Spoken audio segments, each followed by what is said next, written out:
여러분이 전도할 때 사람들이 믿지 않는 이유가 여러 가지 있는데 그중에 너무 쉬워서 못 믿겠다 이런 반응이 있기도 합니다. 우리가 보통 쌍개 비지떡 이런 그런 속담이 있는 것처럼 너무 쉬워서 대가가 별로 지불되지 않으면 가치가 없는 것 이런 것들이 우리의 관념 속에 있지 않습니까? 그런데 뭘 열심히 행하라고 하든지 뭘 지키든지 노력하든지 이런 거를 해야 구원을 받는다 하면 오히려 그래 그럴 수 있겠어 라고 하겠지만 이거 그냥 오직 믿기만 해라. 하나님이 다 하셨으니 믿기만 해라. 그러니까 너무 쉬워서 정말 믿기만 해서 구원받을 수 있다는 게 이게 맞아? 믿기만 한다고 천국 간다고? 아니, 죄 짓는 사람들이 저렇게 많은데 죄 지어도 믿기만 하면 된다는 거야? 그거 이상한데? 못 믿겠어. 뭐 이런 반응들이 참 많죠. 여러분, 정말 귀한 것은 대가가 지불돼야 되는 것 맞습니다. 우리의 구원을 위해서 엄청나게 귀한 대가가 지불되었습니다. 그런데 내가 지불한 것이 아니고 하나님이 지불한 것이죠. 여러분이 구원받기 위해서 예수님처럼 살고 예수님의 십자가를 지고 이런 고난을 당하라 한다면 누가 이것을 감히 당하겠습니까? 너무나 귀한 가치가 있는 것은 오히려 공짜로 주어진다는 것과 같은 것이죠. 여러분이 요즘 물은 돈 주고 사 먹습니다만 만일 태양빛을 매일 돈 주고 사야 된다면 우리가 산소가 있는 이 공기를 매일 돈 주고 사야 된다면 죽을 사람이 얼마나 많겠습니까? 그러니까 정말로 우리 생명에 필요한 꼭 중요한 것들은 하나님이 값없이 은혜로 주는 것과 같습니다. 우리의 구원은 누군가 노력과 의지와 자격과 돈과 이런 걸로 한다면 구원받지 못할 자들이 너무나 많기 때문에 하나님은 은혜로우사 이 귀한 것들을 하나님이 대가를 치르시고 우리에게 은혜로 주시는데 오늘 십자가 사건은 바로 하나님이 우리를 위해 치르시는 엄청난 대가의 사건이다. 그렇게 여러분이 이해하시면 되겠습니다. 빌라도는 이제 유대인들의 굴복해서 예수를 풀어주고 싶었지만 자기가 자리가 위태로우니까 넘겨주고 말았습니다. 그래서 오늘 본문 17절에 그들이 예수를 맡음에 대제사장들과 유대인 몇이 이제 맡아서 예수가 자기의 십자가를 지시고 해골이라 하는 곳에 나가시게 되는데요. 이 해골이라는 곳에 나가시게 되는 이 장소가 안토니오 요새입니다. 여기 보면 안토니오 요새가 있죠. 그러니까 대제사장 관저 옆에 저 헤롯궁에서 묵었는데 언제 안토니오 요새로 갔는지는 모르겠습니다만 제 생각에는 헤롯 왕에 한번 보내는 적이 있거든요. 그런데 헤롯 왕에게 신문 받고 예수님이 혐의 못 잡고 또 보내요. 아마 그때 출근해서 안토니오 요새 있지 않았을까 그렇게 추정하고요. 어쨌든 비아 돌로로사 여러분 고난의 길 뭐 이런 거 아시죠? 저 파란색 정도 길이 됩니다. 안토니오 요사에서 저기 녹색 부분이 골고다입니다. 골고다. 그래서 그 길 따라 성벽 따라 가는데 성지순례 가면 저 길 따라가면서 이제 뭐 여기저기 이제 둘러보게 되죠. 그런데 이 골고다는 뭐고 갈보리는 뭐냐 또 이건 묻는 사람이 있는데 골고다는 히브리어, 갈보리는 라틴어 같은 지역입니다. 뜻은 똑같이 해골. 왜 해골이냐 묻는다면 두 가지 설이 있는데 하나는 거기 사람들이 많이 죽으니까 죽음의 뜻하는 해골이라고 지었다라는 뜻도 있고 멀리서 보면 그 언덕이 좀 해골같이 생겼다 지형이. 그래서 해골이라고 하는데 정확한 건 모르겠고요. 그렇게 썩 중요한 것 같지도 않습니다. 어쨌든 이 예수를 끌고 가는데 예수를 끌고 갈 때 여러분 십자가 저렇게 가로 세로 막대가 있는 것을 끌고 갔다고 생각을 많이 하고 영화도 그렇게 이제 예수님 역하는 사람이 끌고 가는 걸 저도 많이 봤는데 실제로는 가로 막대만 가져갔다고 하죠. 세로 막대는 거기 고정으로 박혀 있다고 합니다. 워낙 많이 사형들을 당하니까 그래가지고 가로막대 가서 가로막대에서 못으로 받고 밧줄로 묶기도 하는데요. 그러니까 못으로 받고 그 세로 기둥 가운데 이렇게 반쯤 들어가도록 홈이 파져 있대요. 거기 딱 끼워서 매달게 하는 것이죠. 근데 그때 예수님 혼자 못 박은 게 아니라 두 양쪽에 두 행악자들이 있었다 그렇게 돼 있죠. 그 행악자들을 강도라고 하는데 원래 밀란 주동자, 밀란하면 뭐 살인도 하고 뭐 테러도 하고 하지 않습니까? 그 주동자죠. 원래 바라바가 묶일 가운데 자리를 이제 예수님이 갑자기 재판에서 그날 바뀌어서 묶이게 되는데 이게 우연히 그냥 어쩌다 보니까 그렇게 됐다? 아니고요. 하나님의 섭리 아래 있는데 이 빌라도가 이 가운데 자리를 예수님 하게 한 것은 바로 이 유대인들을 모독하기 위함이었다라는 거예요. 너희 유대인의 왕이라고 하는 자들이 이렇게 행악자와 동류 아니냐? 그런 의미로 같이 그냥 한때 묶어서 행악자로. 근데 이게 하나님의 예언 가운데 있었다는 거죠. 여기 이사야 예언을 보니까 나의 의로운 종이 뭐 의롭게 하며 죄악을 친히 담당하리라 그 의미가 있고 그 다음 구절 이는 그가 자기 영혼을 버려 사망에 이르게 하며 범죄자 중 하나로 헤아림을 받았습니다. 그러니까 도매급으로 넘기는 것처럼 같이 범죄자 확실한 사람 사이에 예수님이 있으니까 예수님도 같은 범죄자 이렇게 하려는 의도가 있었다는 거예요. 그렇게 빌라도는 거기 가운데 위치하게 하고 그 다음에 그 위에다가 죄패명을 붙이는데요. 뭐라고 붙였느냐면 19절을 보십시오. 빌라도가 패를 써서 십자가 위에 붙이니 나사렛 예수 유대인의 왕이라 기록되었더라. 물론 다른 공간복음과는 조금 토시들이 틀려요. 그런데 나사렛이라고 한 말은 여기만 쓰는데 공간복음하고 요한복음하고 누가 더 맞을까 하면 요한복음이 더 맞을 게 분명해요. 왜냐하면 요한복음을 쓴 요한만이 십자가 밑에 있었잖아요. 다른 제자들 다 도망가고 끝에 있어서 바로 예수님과 대화도 하고 그리고 이 죄패명 때문에 논란이 일어났던 것을 기록하는 게 요한뿐이니까 요한이 이 죄패명을 토시 하나도 틀리지 않게 바르게 썼을 가능성이 훨씬 높죠. 그런데 나사렛 예수 유대인의 왕 이렇게 썼는데 3개 국어로 씁니다. 주로 유대인들이 잘하는 히브리어로만 쓴 게 아니라 이 디아스포라 유대인들은 전 세계에 흩어졌다가 이 유월절에 오는데 거기 2세, 3세도 있잖아요. 그러니까 모국어를 모르는 유대인들도 있는데 그 사람들은 라틴어나 헬라어는 또 아는 거죠.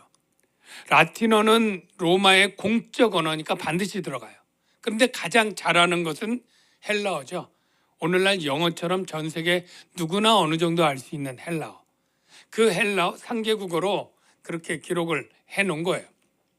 대제사장들이 이걸 보니까 굉장히 불만이 끌었습니다. 아니, 제목을 쓰려면 자칭 유대인의 왕 이렇게 해서 유대인의 왕이 아님에도 불구하고 그렇게 자기를 주장하는 그러한 제목으로 신성 모독죄로 죽는데 그냥 유대인의 왕 이렇게만 써놓으면 정말 유대인의 왕이라고 오해하면 어쩌냐. 그래가지고 빌라도에 가서 따집니다. 아니 저렇게 제목 쓰지 말고 자칭이란 말을 꼭 써달라고 그렇게 하는데 빌라도가 어때요? 이때는 묵살하고 거절합니다. 왜냐하면 이미 유대인들의 요구에 풀어주고 싶었던 예수를 십자가에 내어주는데 그 명패마저 그들이 요구하는 대로 다 들어주고 싶지 않았던 거죠. 그래서 총독의 위험으로 내가 쓸 것을 떴다 딱 하고 그들을 물리칩니다. 로마 군인들은 보통 4명이 한 개 조입니다. 사형 집행할 때도 4명씩 가요. 4명씩 가는데 본문에 보니까 이 죄수들의 옷을 이 집행한 로마 군병들이 나누어 갖는 게 전례였어요. 그런데 보통 옷이 4개로 구분이 됩니다. 파트가 딱 유대인들 옷은 겉옷 있고요. 그다음에 두건 있고요. 그리고 혁대 있고요. 신발 있고요. 오늘날로 보면 야, 그 뭐 혁대나 두건 이거 뭐 돈 얼마 된다고 아닙니다. 그때는 천이 너무너무 귀하고 비싸기 때문에 겉옷이 가난한 자의 재산 1호잖아요. 그러니까 이 천자는 이게 굉장히 비싼 거기 때문에 서로 그게 돈이 되니까 그걸 나눠 갖는데 넷이 하나씩 나눠 가져요. 그리고 나서 속옷이 남는데 아주 조금 재밌는 표현이 있어요. 이 속옷은 호지 아니하고, 이 국어인데도 더 어려워요. 호지 아니한다. 이게 무슨 뜻이에요? 이음새가 없다라는 거예요. 이음새. 보통 천이 두 조각을 서로 붙이려면 뭐 바느질을 해야 되니까 뭐 솔기라고 하나요? 톡 튀어나온 부분이 있고 그 자국이 있을 텐데, 이거는 그게 없도록 그냥 실을 길게 해가지고 통으로 그냥 짠 거예요. 예, 아주 그래서 몸에 맞게 일자로 그렇게 짜는 옷인데 예수님의 속옷이 그것이었던 거죠. 그래서 그거를 굳이 이음새가 없는데 그걸 잘라서 나눠 가지면 가치가 현저히 떨어지니까 이거는 제비를 뽑아서 갖자. 그래가지고 제비를 뽑는 장면이 나오는데, 사실 이것 보면서 이게 왜 그랬나 했더니 바로 구약의 예언을 문자적으로 성취하기 위함이었다. 이렇게 기록이 됩니다. 여러분, 다윗이 쓴 시 중에 다윗도 굉장히 그 대적들이 많고 원수가 많고 배신을 당할 때 다윗이 쓴 시 중에 이런 표현이 있습니다. 개들이 나를 애워쌌으며 악한 무리가 나를 둘러 내 수족을 찔렀나이다. 정말 수족을 찔렀죠. 그 다음에 내 겉옷을 나누며 내 속옷을 제비 뽑나이다. 어떻게 보면 빌라도가 십자가에 내놓아서 못질하게 한 거나 군병들이 속옷을 제비 뽑고 나눈 것들은 그들은 전혀 자기가 구약 예언을 성취한다는 생각도 못한 거예요. 그냥 자기 욕심대로 나눠 갖고 자기 기분 상한 것 표현하냐고 뭐 어떤 것들을 했는데, 하나님은 선임만 들어서 당신의 일을 하는 게 아니라 악인들의 악행과 악한 마음까지도 이용해서 하나님의 구속 섭리를 진행시키는데 도구로 사용하시더라. 모든 것이 하나님의 손안에 있고 만유의 주제, 만유의 주권자가 우리 하나님이심을 이 장면을 통해서도 보여주고 있습니다. 그래서 잠언의 지혜서에 이런 표현이 있죠.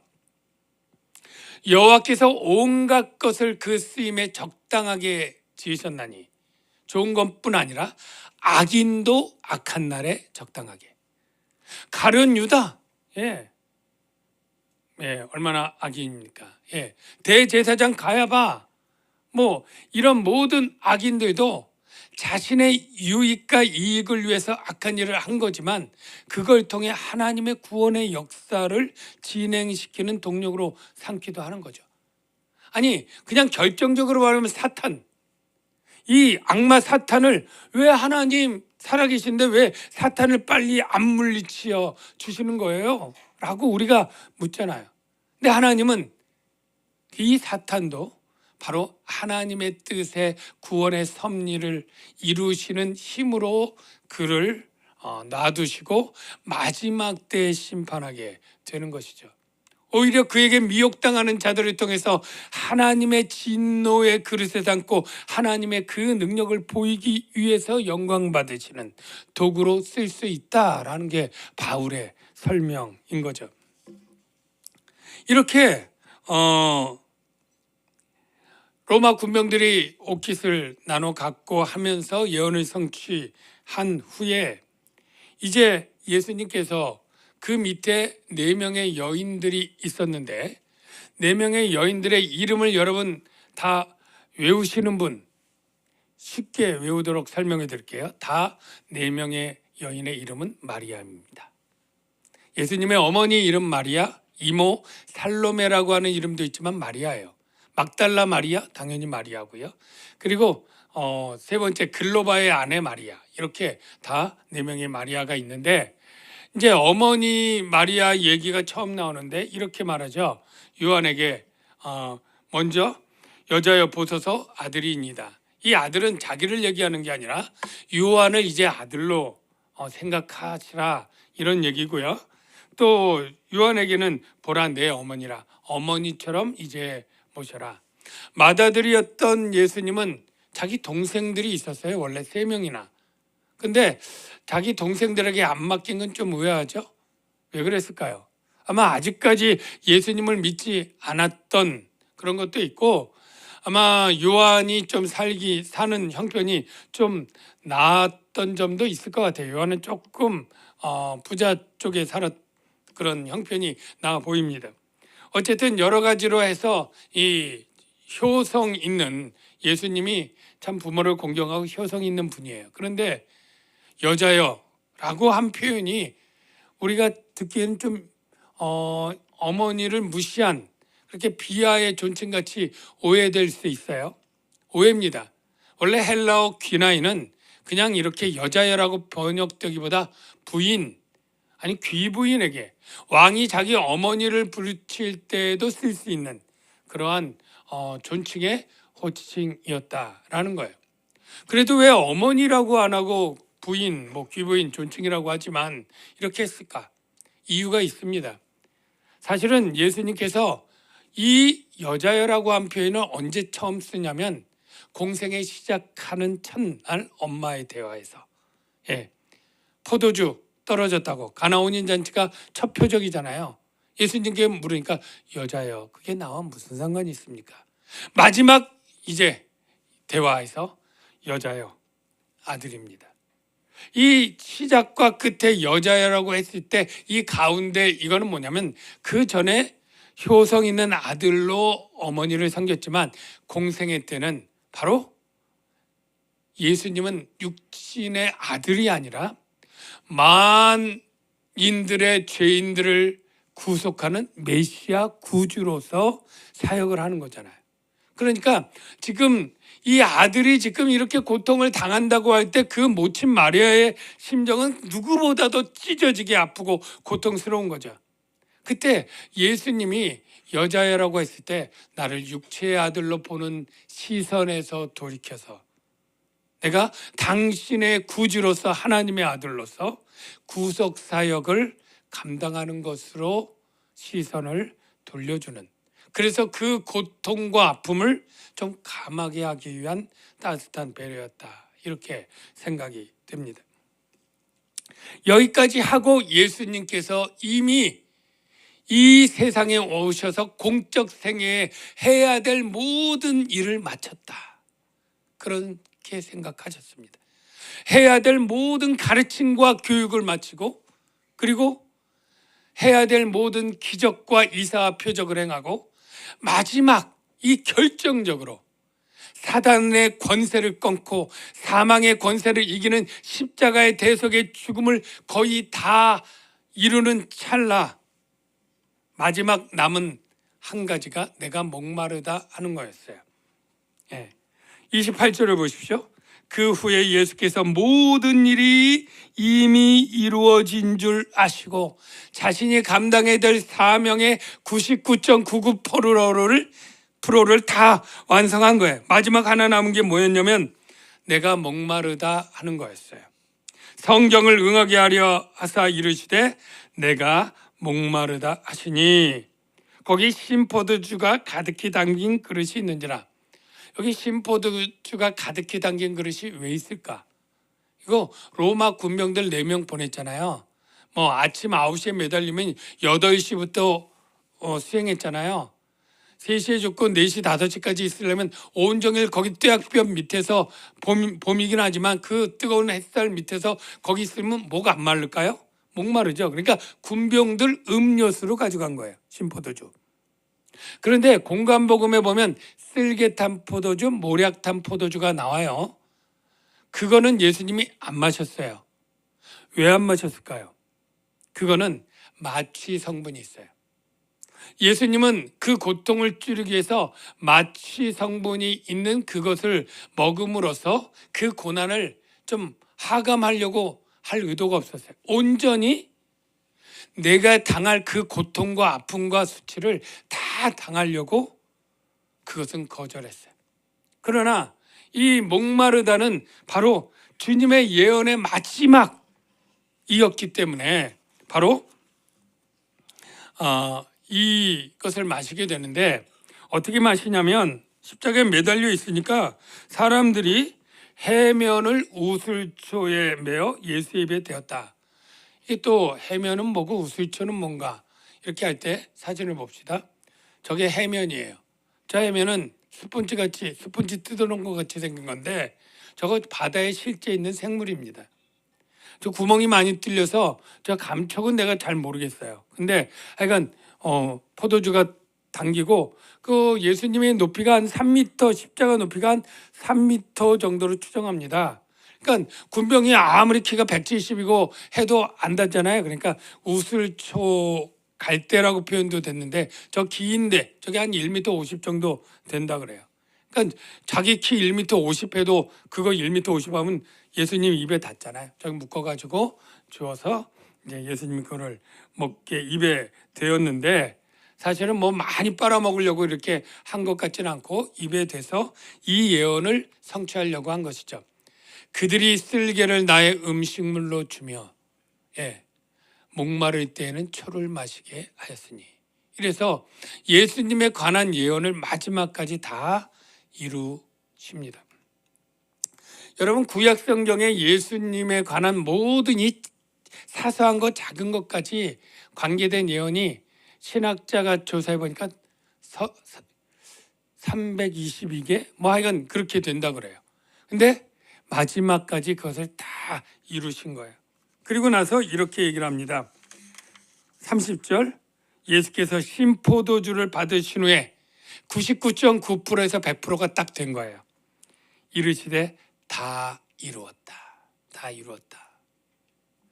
여러분 다 이루었다. 이 헬라어가 테텔레스타이 뭐 이런 한 단어예요. 사실은 텔레오 성취하다라는 단어의 완료 수동태. 그러니까 다 이루어졌다. 이루어졌다인데 완료니까 계속 진행 중인 게 아니잖아요. 그러니까 다자를 붙여서 다 이루었다. 완료. 100%가 끝났다. 이렇게 얘기를 하는 거예요. 이 예수님이 다 이루신 내용들이 뭐냐 하면 좀 힌트가 있는데 요한복음에 3가지의 이루어짐을 나타내요.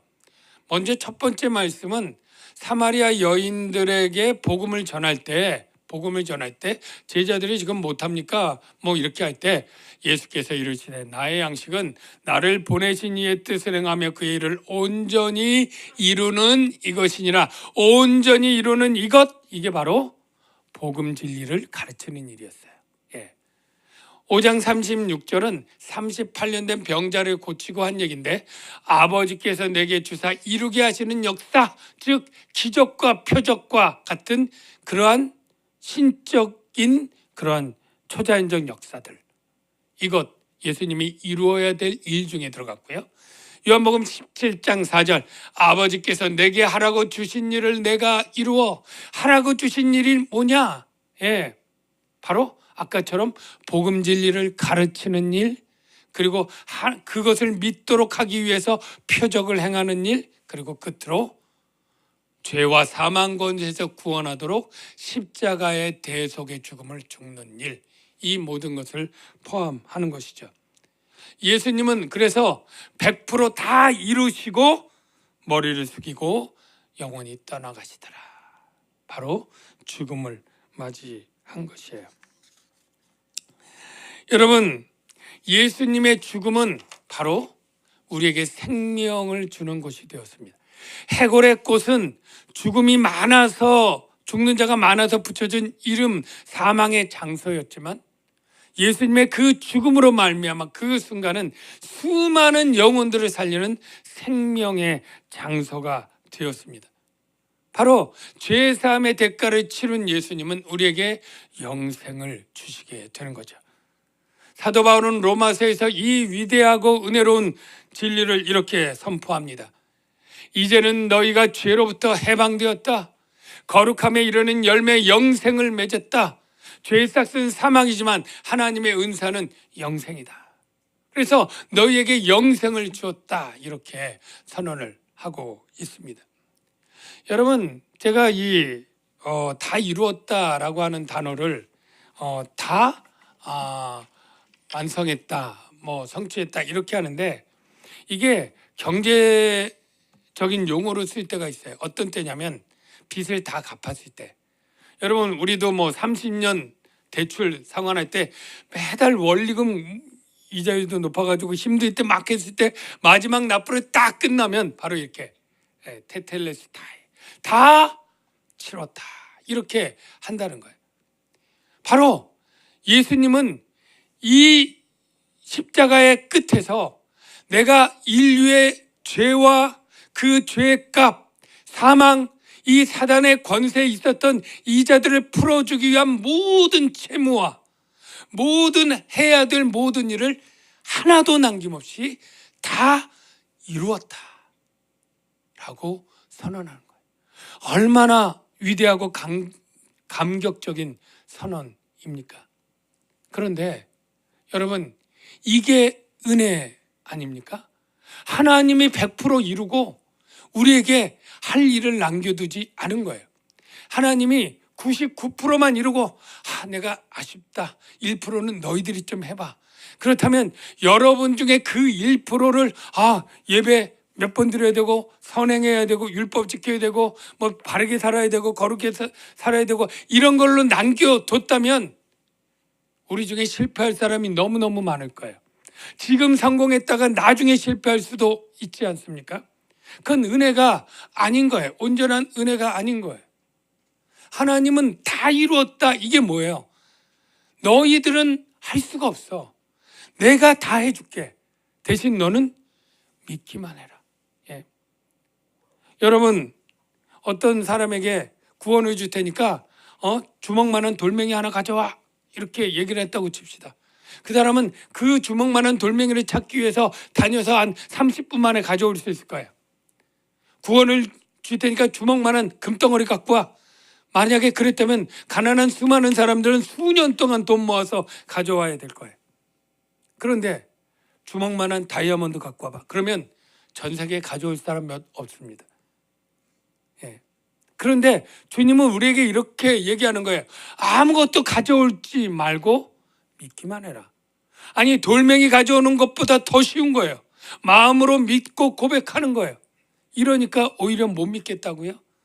하나님의 은혜가 은혜 같지 않아서 뭔가 내가 그래도 가져와 내가 은덩이는 가져올 수 있는데요. 금덩이는 가져올 수 있는데요. 라고 스스로 생각하거나 설교자가 여러분 예수 믿는 것 가지고 구원받았다고 생각지 마십시오. 여러분이 어떻게 사느냐에 따라서 구원이 결정됩니다. 똑바로 사십시오. 똑바로 살지 못하면 구원받지 못할 수 있습니다. 라고 설교하는 게 그게 복음인가요? 오직 은혜인가요? 오직 믿음인가요? 아닙니다.